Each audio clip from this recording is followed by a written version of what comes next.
Dzień dobry jeszcze raz. Pierwsze ujęcie się nie udało. Zaczynamy wielki test. Ja, Karolina i Remi jesteśmy w tej chwili obładowani mniej więcej podobną wagą, którą przewidujemy zabrać na wyprawę do Szkocji. Na wielkie dwudniowe wyprawy. Trochę nam tego brakuje, a z chęcią byśmy sprawdzili, co potrafimy już teraz. I jak to Anglicy mówią, gdzie tu jest ten tak zwany room for improvement. A więc idziemy za miasto. Celem jest Ulej Park. To się chyba nazywa. Trochę się zejdzie. Jeżeli da radę, pójdziemy dalej. Jak nie, będziemy stacjonować tam. Zobaczymy, ocenimy, czy nam czegoś brakuje. Zapraszam. Nawet Rocky ma już swój własny pakunek. No. Czemu ja mam zawsze nosić tylko torebki na kupy i jego snaki? Sam możesz je nosić. Trochę w liczbach. Mój plecak waży około 13 kg, niespełna, chociaż może teraz po dołożeniu czegoś. Rowerzyści. Karoliny plecak waży około 6 kg i Remka, który tam daleko z tyłu zostaje, też około 6 kg. Czeka nas około 10 km marszu. Na razie wszyscy jesteśmy sprawni. Zobaczymy, jak długo nam się zejdzie i ile jeszcze moglibyśmy ewentualnie dołożyć, bo nie najważniejsze jest, co zabraliśmy, tylko ile możemy zabrać w tej chwili.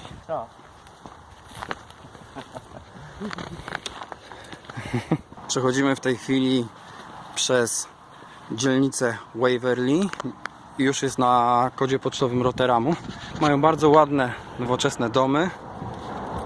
Tu przechodzimy płynnie do mojej małej prośby. Lajkujcie, subskrybujcie i udostępniajcie, żeby mnie było stać na takie domy.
Czas na mały odpoczynek. Już są pierwsze wrażenia z noszenia tego plecaka. Paski od szelek się luzują. Ciągle muszę je podciągać. Planowałem zawiązać słupy, ale Karolina teraz chce wypróbować. Ale to zaraz po tym, jak usiądziemy sobie na tej ławeczce na przerwę i poczekamy, aż Remek do nas dojdzie.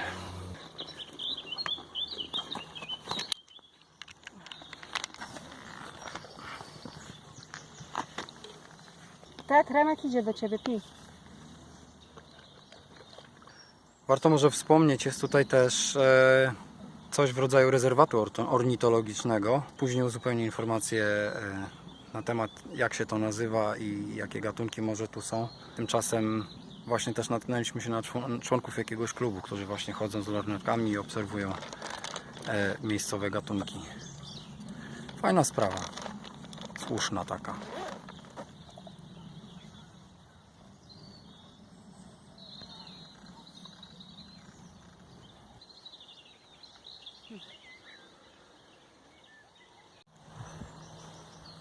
Dobra, to tak na szybko, bo zaraz idziemy dalej. Mijamy właśnie park, powiedzmy krajobrazowy Waverley. Dzielnica Waverley, ta z tymi dużymi, pięknymi, nowymi domami. Według planu zagospodarowania przestrzennego ma dotrzeć tylko do jeziora i już dalej za jezioro ma nie iść. Więc wszystko zostanie tak, jak jest do tej pory po tej stronie. Nie wiadomo, jak będzie. Na pewno te budynki nie pójdą za jezioro, ale część tych terenów jest kontrolowana przez inne ciała, więc nie wiadomo jak oni postąpią, czy coś za tym jeziorem będzie pobudowane. Na pewno z tamtej strony ekspansja nie postąpi ze względu właśnie na ten park ornitologiczny, a jest domem dla przeróżnych gatunków kaczek, gęsi, zimorodków, skowronków.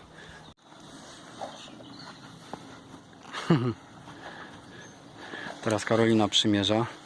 Zobaczymy co ona powie na temat tych opadających pasków. No dobra, to jeszcze ja tylko zakładam swój ulubiony plecak. Mimo że ten był prezentem na święta dla mnie. I lecimy dalej.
Dopiero odkrywam, że mamy takie widoki za miastem. Nieźle.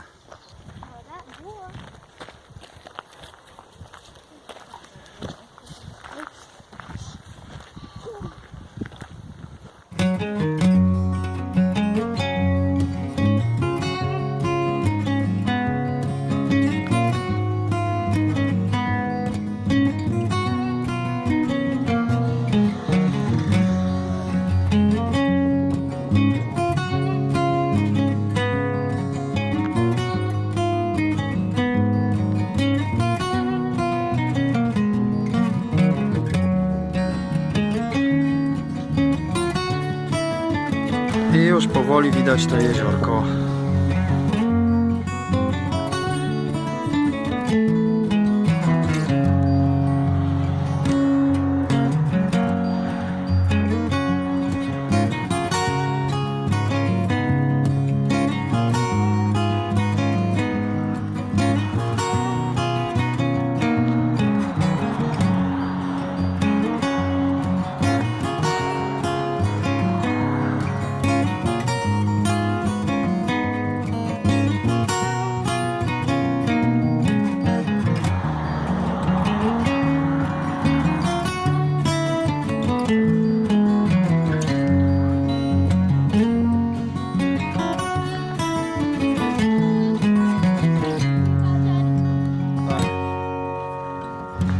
Dotarliśmy nad zalew Ulej.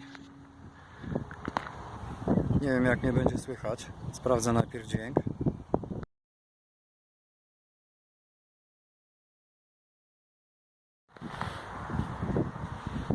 W XIX wieku, wiadomo, boom przemysłowy, Rotterdam, praktycznie jak każde inne miasto, rozwijał się. Rosła w siłę też epidemia cholery, biegunki. I odkryto, że u źródeł, dosłownie u źródeł wody, leży przyczyna tej wszystkich epidemii. Zaszła potrzeba stworzenia nowego zalewu jako nowego źródła zasilania w wodę całego miasta. Powstał więc właśnie zalew Ulej u zbiegu dwóch źródeł i początkowo prawie została zniszczona w 1894 ukończono budowę, ale prawie woda zniszczyła tę tamę. W międzyczasie, nie wiem czy pamiętacie odcinek o Lady Bauer i Derwent, gdzie tam koło 1910 budowano też tamy i ogólnie dookoła Sheffield budowano tamy.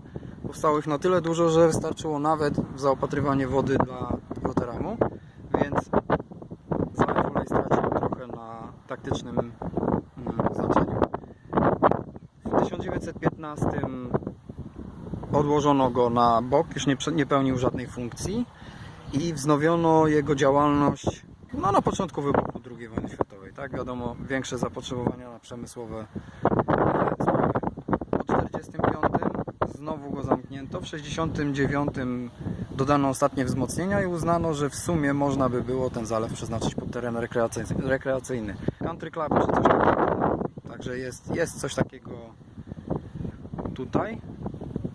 A przy okazji jest ogólnodostępny dla całej publiczności, więc zaraz się przejdziemy, zobaczymy wszystkie ciekawe miejsca. Widzieliście już te ławeczki, ciekawe rzeźby są. Jest to też rezerwat przyrody, są tu, gnieżdżą się tutaj różne gatunki ptaków typu dzięcioły. Coś tam jeszcze widziałem, później jakieś zdjęcie może zrobię czy coś, ale tak dzięcioł mi zapadł w głowę, tak mi się wbił. No.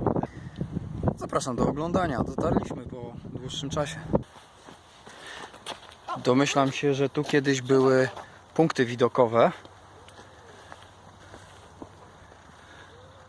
Chyba że to są tylko ławki upamiętniające jakichś tam ludzi, bo o punktach widokowych nie można już mówić.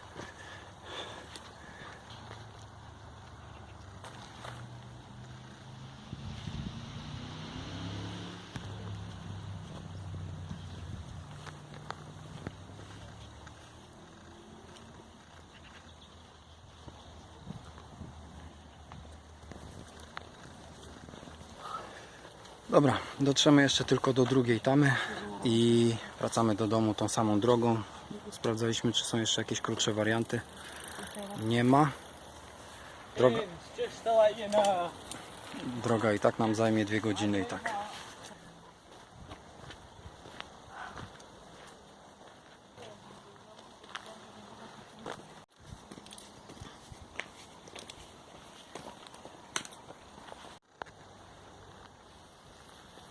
Looks brand new. Nie ma wejścia. Właśnie dlatego, że ktoś tak stawał, to już...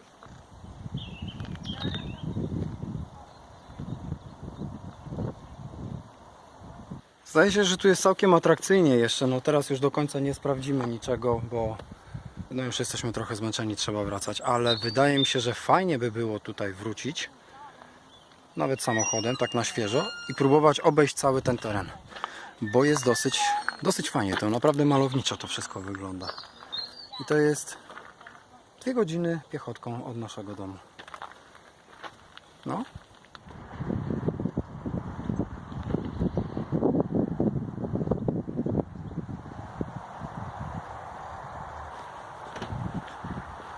Niedługo zrobimy jakieś podsumowanie, zejdziemy tylko z szosy, więc trzeba się przejść tak z 1,5 km szosą, ale zrobimy małe podsumowanie, opowiemy o tym, jak się te plecaki sprawdziły, jak my się sprawdziliśmy, bo to najważniejsze.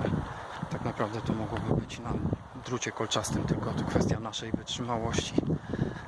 I opowiemy też, jakie są rokowania właśnie względem tego wszystkiego na wyprawę, która mam nadzieję odbędzie się za 2 miesiące.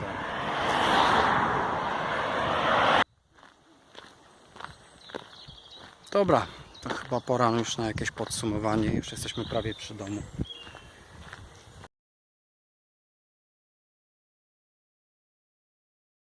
Głównym zamysłem było oczywiście sprawdzenie, jak daleko z tym pójdziemy, ile wytrzymamy, co trzeba zmienić na wyposażeniu.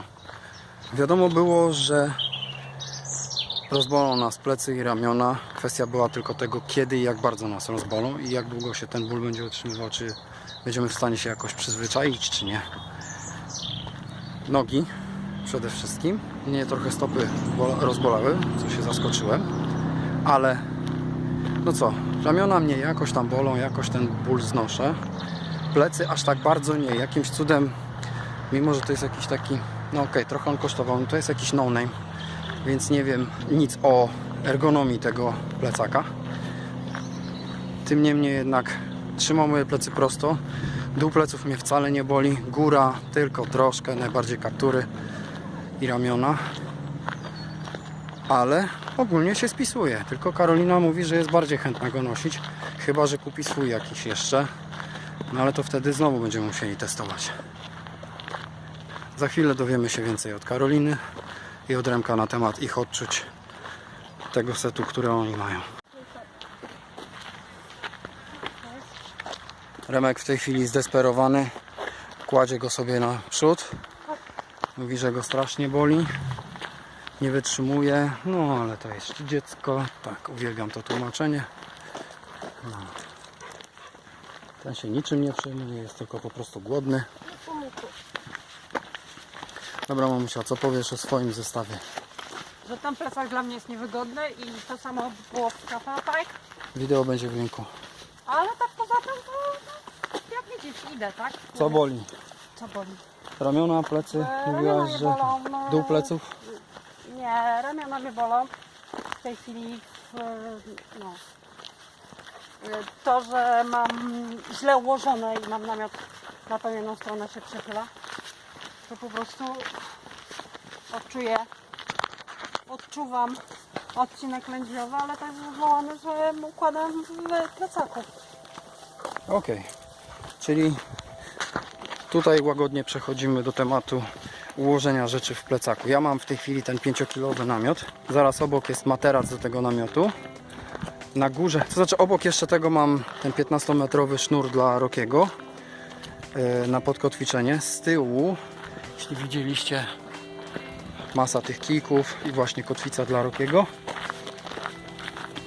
To wszystko u mnie jeszcze to w miarę ergonomiczne jest. Zaskakująco jest miękko jednak między moimi plecami a plecakiem. Tam jest jednak dobrze to wyściełane, a nie dawałem temu kredytu zaufania. Karolina no, ma jeszcze lepszy plecak, tak? Jeszcze bardziej ergonomiczny, a jednak ten jej nie pasuje ze względu na... Zaraz wam pokażę. To łączenie szelek na górze uciska na kark. Karolina zgłosiła też ciekawą sugestię, mówiąc, że kwestia też doboru ubrań. Mogą być korzystne, mogą być układy szwów na koszulkach. Ja mam taką delikatną bawełnianą koszulkę. Karolina ma bardzo przewiewną, lekką, ale nadal może być... Ona jest fajna do trekkingu, bo to była kupowana taka do... No ale pod warunkiem, że nie bierzemy tony żarcia i namiotów i wiesz, nie przeprowadzamy się w góry. Też wiesz, tylko kwestia jaka upozorowania będzie śmierci. pogoda i czy nie będziemy szli w bluzkach na ramionczkach. Jedną z opcji było jeszcze też wymiana namiotu, bo mamy ten 5-kilogramowy, ale to jest tylko substytut na to, co możemy zabrać zamiast tego namiotu, plus jednoosobowy namiot, jedno- lub dwuosobowy, jeszcze musimy uzgodnić. Tamten dwuosobowy kupiliśmy, mieliśmy go w Cafe Pike, sprawdził się świetnie, żyje. Teraz to by było, jeżeli chcielibyśmy zabrać ten namiot, no to jest tylko raz 5 kg z kawałeczkiem, tam jakieś 5,1, 5,2. Jeżeli się zdecydujemy na lekkie namioty, jedno- lub dwuosobowe, no to mamy ten ze Cafe Pike ma 2,1, a co? 2,5. 2,5. A ja bym miał, prawdopodobnie jakbyśmy się postarali, kupili może jedynkę nawet, kilogram. Jest to 3,5 kg, ale wtedy wchodzi 1,5 kg czegoś innego. I najprędzej byłoby to jedzenie.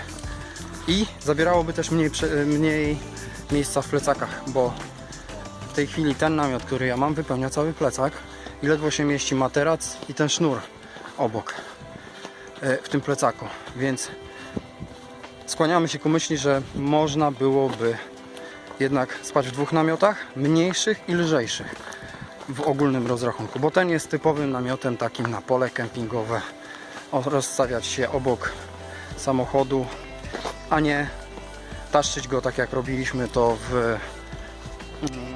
w Walii, wtedy w tej starej kopalni.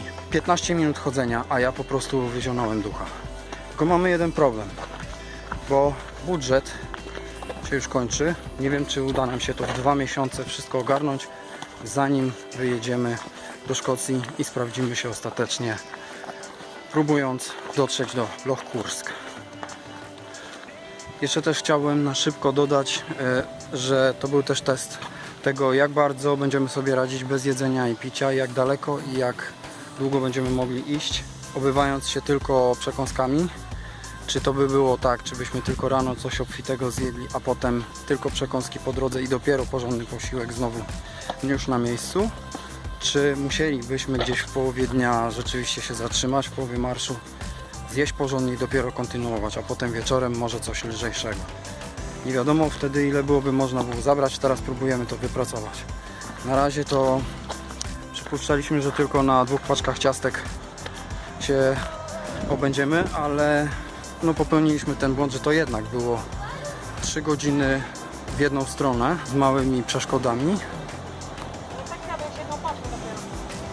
No, niewiele zjedliśmy, ale do domu trzeba będzie wrócić i porządnie zjeść. I to by było na tyle z testowania naszych możliwości. Sprawdziliśmy się, sprawdziliśmy sprzęt, zostało trochę śladów na ciele. Niestety nie udało się do tej pory, a minęło już 2 lata od czasu nagrania tego filmu, pojechać na Loch Kursk, który nadal jest w planach, a będzie niestety trwało 2 dni, więc musimy się jeszcze dobrze przygotować. Tymczasem dziękuję za oglądanie, do usłyszenia, cześć.